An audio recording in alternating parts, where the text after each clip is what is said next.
Ho, ho, ho. Merry Christmas, my YouTube friends. I'm Gene Delasalo with Audioholics, and I've got the list. The 2018 Audioholics Product of the Year Awards. And guys, we do this every year. We take a summary of all the products we've reviewed, products we've had hands-on experience with, whether it was at trade shows or just playing with them at dealer trainings, you name it. We take a collection of all the products that we've looked at and we decide on what we thought was the best of the best, or products that actually stood out in the market and set a trend. And we put together this list for you guys. All the different categories are covered, whether it's from loudspeakers, subwoofers, to receivers, to preamps, you name it. We've got a whole list here. We have an article on the Audioholics website you can read a little bit more about, but I just figured it'd be fun to kind of read it off and go over it with you guys here on YouTube as well. So let's move on now to the Upscale Tower of the Year, and that's going to our friends at RBH Sound. It's the SVTR, and you guys know that I've been a fan of RBH for many years. In fact, my own reference speakers are RBH. I've used them for a long time, and for good reason. These guys put all of their money into their products, into the engineering, not so much into the marketing. They're not a household name brand like a Paradigm or a Klipsch or a Golden Ear. These guys are all about the performance, not so much always about having a product that's streamlined.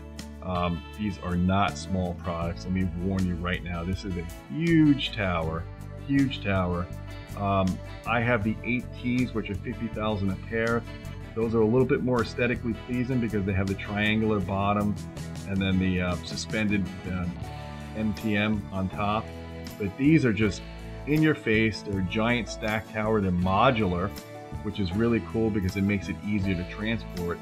And they have two 1212R subwoofers, the SV1212R subwoofers for the pair. And each one of those subwoofers we reviewed in the past as the SX cabinet line. Similar sub, just a different cabinet. That got our Extreme Bassaholic rating. So imagine now having a pair of towers that have two subwoofers that received our Extreme Bassaholic rating, exceeded our Extreme Bassaholic rating. The reviewer that reviewed these speakers said that had Anvil-like bass performance. And his reference speakers were the Rebel Salon 2s, which are no slouch. Those are great speakers. And he was blown away by the dynamics of these.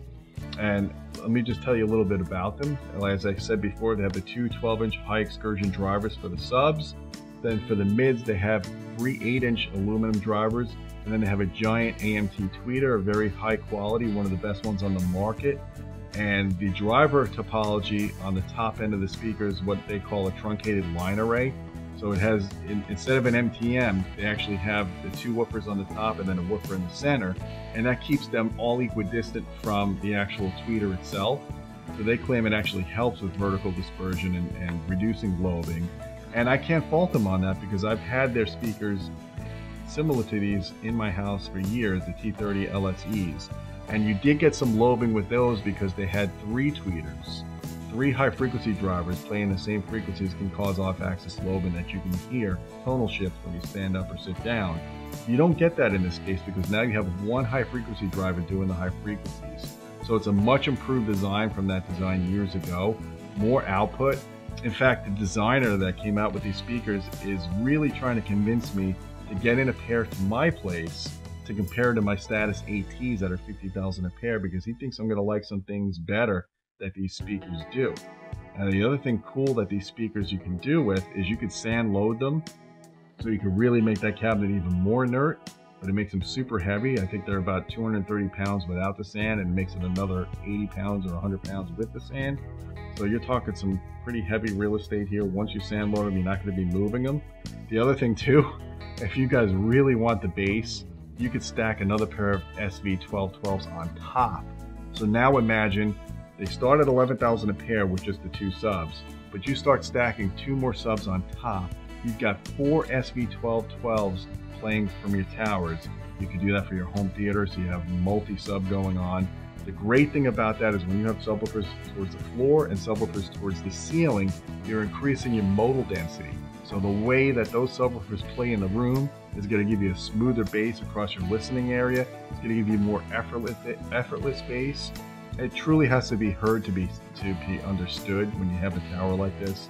I've heard their towers years ago that stack subwoofers on them, and it's just epic, to be honest with you. And if you're looking for a speaker that has extreme output capabilities, without any compression, without any distortion, and massive amounts of what they call, or what the reviewer called, Anvil-like bass, then look no further than the RBH SVTRs. If you could accommodate a speaker this big in your house, and you could afford the $11,000 a pair price tag, which is very reasonable for what you're getting, these are the speakers you want to check out, my friends. So if you have a chance to go to a dealer, or you have a chance to go to a trade show and listen to them, I highly recommend you do that. And RBH gets our Upscale Product of the Year award this year. Well, my friends, all I could say is Merry Christmas, Happy New Year, and until next time, keep listening.